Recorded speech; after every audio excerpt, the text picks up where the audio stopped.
तो देखो कल के लेक्चर का आज हम थोड़ा सा रिकैप कर लेंगे। कल हमने जनरल एक्सप्रेशन ऑफ वेव समझने की कोशिश की।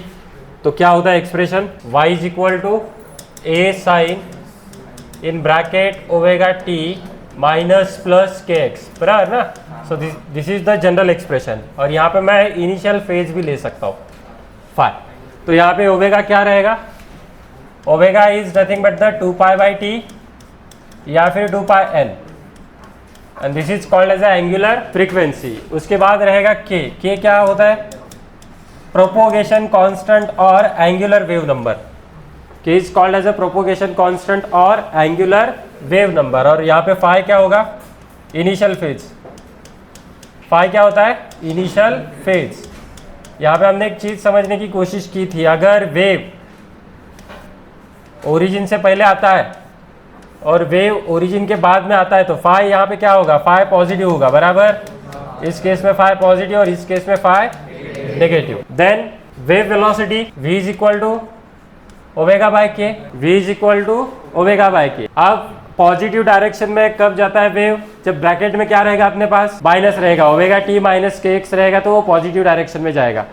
और ब्रैकेट में अगर प्लस आता है तो वो कहाँ पे जाएगा, नेगेटिव एक्स डायरेक्शन में। ठीक है, तो ये चीज हमने कल कवर की थी। Then variation in phase with distance, variation in phase with time. तो हम यहाँ पे फेज डिफरेंस और पाथ डिफरेंस पे रिलेशन ऑब्टेन करने की कोशिश की थी हमने, और उसके बाद phase difference and time difference. तो ये जो वेरिएशन है delta phi is equal to 2π/λ into delta x, बराबर। Delta phi is equal to 2π/λ into delta x. तो ये वेरिएशन है। और यहाँ पे वेरिएशन अगर देखोगे तो delta phi is equal to 2π/T into delta t. अब ये फॉर्मूला हम याद रख सकते हैं कहाँ से, तो इक्वेशन से। ध्यान से देखना ये क्या है, तो ये है k इंटू डेल्टा एक्स, बराबर ना। क्या मुझे यहाँ पे एक टर्म दिखाई दे रहा है के एक्स, तो delta phi is equal to k x, कुछ इस तरह से याद रख सकते हो। सिर्फ x की जगह पे क्या लेना है, डेल्टा एक्स। तो ये सिंपल सा ट्रिक है, आप इसको याद रख सकते हो। ठीक, सारी चीजें क्लियर है। तो आगे बढ़ते हैं, कुछ न्यूमेरिकल सॉल्व करने की कोशिश करते हैं। तो आप लोग देख सकते हो यहाँ पे, a wave travelling along a string is described bye y which is function of x, t। ये इंडिकेट कर रहा है कि ये डबल पीरियडिक है, बराबर। 0.005 साइन 80.0x माइनस 3.0t in which the numerical constants are in SI unit. So calculate amplitude, wavelength, time period and frequency of the wave. Also calculate the displacement y of the wave at a distance x is equal to 30 centimetre and time 20 second. Time क्या रहेगा, 20 second. तो सबसे पहले इस equation को compare करो standard equation के साथ। तो स्टैंडर्ड इक्वेशन क्या है अपना, x, t is equal to a sine kx minus omega t आ जाएगा, बराबर ना। हमने ये चीज भी डिस्कस की थी, omega T minus K x minus omega T. ठीक, तो ज्यादा फर्क पड़ने वाला नहीं, ये भी स्टैंडर्ड इक्वेशन हो जाएगा। अगर कंपेयर करोगे तो एम्पलीट्यूड कितना आएगा, एम्पलीट्यूड कितना आया, 0.005 मीटर में आएगा, ऐसा यूनिट मीटर है। नेक्स्ट के की वैल्यू कितनी आएगी, के इज इक्वल टू 80, बराबर। ओमेगा कितना आएगा, ओमेगा आएगा 3। Once you are having the k and omega तो आप लोग बाकी सारी चीजें कैलकुलेट कर सकते हो। तो k की वैल्यू होती है 2π/λ, दैट इज इक्वल टू 80। तो मुझे यहाँ से वेवलेंथ मिल जाएगा लैम्बडा इज इक्वल टू 2π/80। तो ये बन जाएगा π/40 मीटर में। अगर ये मीटर में है तो पाई की वैल्यू कितनी लेनी है, 3.14, 180 डिग्री मत लेना। ठीक, नेक्स्ट वेवलेंथ मिला, क्या मुझे टाइम पीरियड मिलेगा, तो यस यहाँ से टाइम पीरियड मिलेगा। ओमेगा को लिख सकता हूँ 2π/T which is equal to 30। तो यहाँ से टाइम पीरियड मिल जाएगा, time period is equal to 2π divided by 30। तो ये बन जाएगा π/15 second, π/15 second. Once you know the time period you can calculate the frequency. तो ये बन जाएगा 15/π हर्ट्ज। ठीक, next calculate the displacement y of the wave at a distance x is equal to 30 centimetre and time t is equal to 20। तो आप लोगों को इस गिवन इक्वेशन में ये वैल्यूज डालने। तो y मुझे यहाँ पे मिल जाएगा, y is equal to 0.005 sine k की वैल्यू है 80, x कितना है मेरे पास 30 सेंटीमीटर मतलब 0.3 माइनस ओमेगा कितना है मेरे पास 3 और टाइम कितना है 20 सेकंड। टाइम कितना है मेरे पास 20 सेकंड, बराबर ना। ये मुझे मिल जाएगा 0.005 साइन 24 माइनस 60। 24 माइनस 60 कितना आएगा, तो ये 0.005 साइन ऑफ माइनस 36। तो माइनस बाहर निकलेगा बराबर। तो y is equal to 0.005 minus sine 36। Sine 36 मतलब 37 अप्रोक्सीमेटली कर सकते हैं। 37 कितना होता है 3/5, तो ये मुझे मिल जाएगा 0.005 माइनस 3/5, तो आंसर मुझे मिल जाएगा माइनस 0.003। बहुत ही बेसिक, बहुत ही फंडामेंटल सवाल है। अब यहाँ से मैं वेव वेलोसिटी भी निकाल सकता हूँ। वेव वेलोसिटी होता क्या है, v is equal to omega by K, बराबर ना। ओमेगा कितना है अपने पास, ओमेगा है 3 और k कितना है 80, तो ये कितना आ जाएगा 3/80। तो ये आप लोगों को मिल जाएगी वेव वेलोसिटी। यहाँ से भी कर सकते हो, या फिर v is equal to N lambda. Already हमने फ्रीक्वेंसी भी निकाल ली है और वेवलेंथ भी निकाल ली है, तो वहां से भी ये चीज हमें मिल जाएगी। क्लियर है। नेक्स्ट, तो हमें यहाँ पे करना क्या है, ब्रैकेट में मल्टीप्लाई कर लेना है। यहाँ पे क्या पूछा है, the frequency and the wave velocity, the particle velocity and acceleration. तो ये अभी हम नहीं करेंगे, ये अभी हमने सीखा नहीं है, तो सेकेंड बी पार्ट हम स्किप कर रहे हैं अभी के लिए। Particle velocity, particle acceleration SHM के साथ है, तो उसको थोड़ा सा अलग से सीखेंगे, अलग सेशन होगा उसका। Wavelength, frequency and wave velocity निकालने की कोशिश करते हैं। y is equal to 0.05 sine, अंदर मल्टीप्लाई कर लो 10π/2 into x minus 40π/2 minus π/4 minus π/4। तो अब फिर से π/2 से अंदर मल्टीप्लाई मत कर देना उसे, π²/8। ब्रैकेट देखो यहाँ तक ही है, तो ये कितना हो जाएगा 0.05 साइन बराबर। इसको कंपेयर कर लो स्टैंडर्ड इक्वेशन के साथ, a sine kx minus omega T minus five. Negative initial phase है ना, कोई प्रॉब्लम नहीं है। ओरिजिन के राइट हैंड साइड से चालू हो रहा है वेव अपना। कंपेयर करोगे तो एम्पलीट्यूड मिलेगा 0.05, k की वैल्यू मिल जाएगी 5π, ओमेगा मिल जाएगा 20π। क्या पूछा हमें, वेवलेंथ, तो k की वैल्यू होती है 2π/λ और ओमेगा रहेगा 2πn 20π।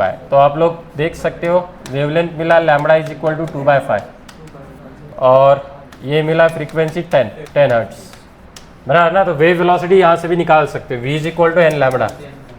n कितना है मेरे पास 10, लैम्बडा कितना है 2/5, आंसर कितना आएगा 4 मीटर पर सेकेंड। आंसर कितना आएगा 4 मीटर पर सेकेंड।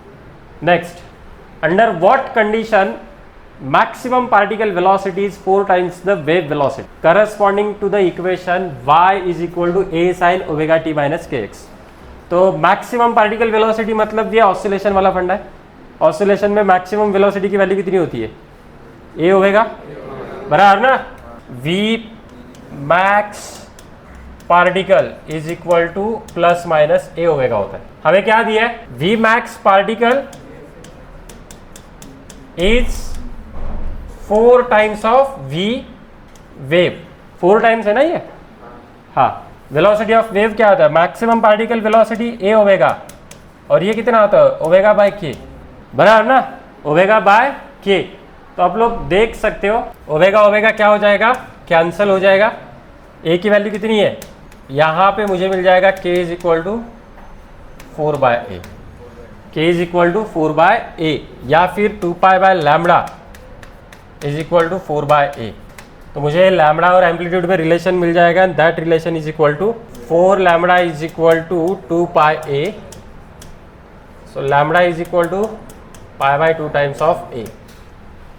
अगर वेवलेंथ मेरा π/2 टाइम्स ऑफ एम्पलीट्यूड बनता है, या फिर प्रोपोगेशन कांस्टेंट इज 4/एम्पलीट्यूड, then you will get the this condition. Clear है, समझ में आ रहा है। तो ये हमें ऑप्शन दिखेगा वहाँ।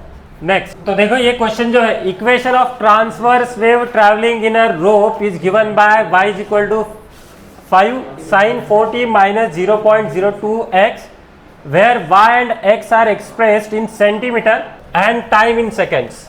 तो हम b पार्ट नहीं करेंगे अभी, सिर्फ a पार्ट ही करेंगे। The amplitude, frequency, velocity and wavelength of the wave हमें यहाँ पे पूछा है।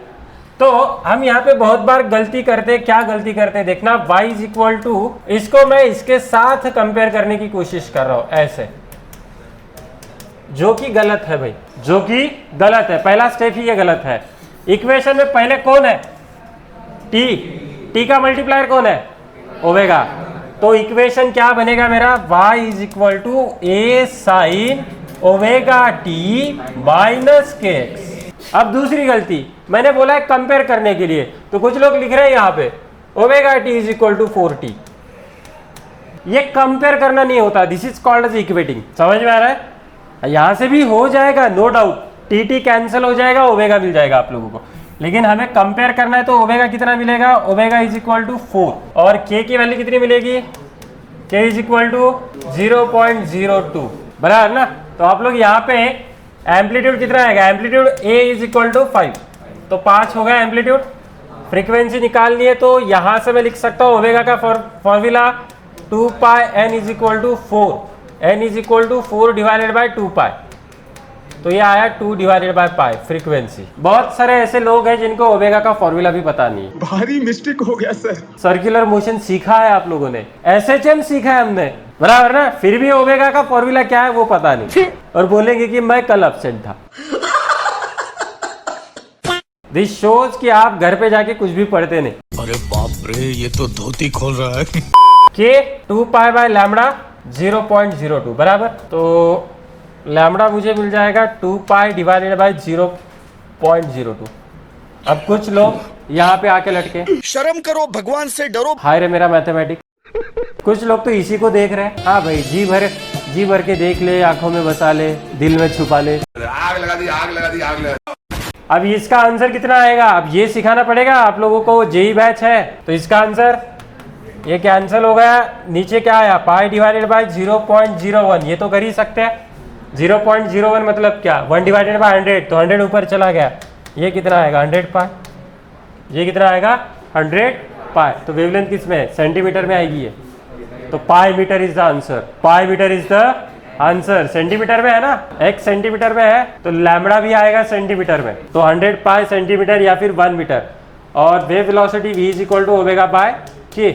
ओमेगा कितना है मेरे पास 4, के कितना है मेरे पास, तो ये कितना आया 200 सेंटीमीटर पर सेकंड या फिर 2 मीटर पर सेकंड। ठीक है, आया समझ में, आगे बढ़े। Next, now in the above example, find the phase difference delta phi of same particle at 2 different times with a time interval of 1 second। तो हमें यहाँ पे टाइम इंटरवल दिया गया है 1 सेकेंड का टाइम इंटरवल दिया है, इसका मतलब डेल्टा टी की वैल्यू कितनी दी गई है 1 सेकेंड। सो फेज डिफरेंस में निकाल सकता हूँ, delta phi is equal to 2 pi by capital T into delta T. This can be written as a 2 pi n into delta t बराबर, and 2 pi n is nothing but the omega, तो ये आ जाएगा omega delta T. Omega की value कितनी है 4 और delta T कितना है 1, तो ये कितना आया 4 रेडियन आएगा भाई, 4 ऐसा यूनिट में। तो ये first part. Second part B, of 2 different particles located at a distance of 10 centimetre at a same time. 2 particle कितने डिस्टेंस पे है 10 सेंटीमीटर, तो डेल्टा एक्स कितना है मेरे पास 10 सेंटीमीटर, सेंटीमीटर में ही रखेंगे, तो delta phi is equal to 2 pi by lambda into delta x बराबर 2 पाई बाय लैम्बडा क्या होता है के, तो ये आ जाएगा के डेल्टा एक्स। के की वैल्यू कितनी है, डेल्टा एक्स कितना है 10, 0.2 रेडियन। आया समझ में, सेम ही क्वेश्चन था, सेम डेटा सेट था और अलग क्वेश्चन थे। हाँ, तो ये this is regarding the wave velocity, हम इसको नेक्स्ट लेक्चर में सीखेंगे। ठीक है, तो तब तक के लिए बेटा थैंक यू, धन्यवाद।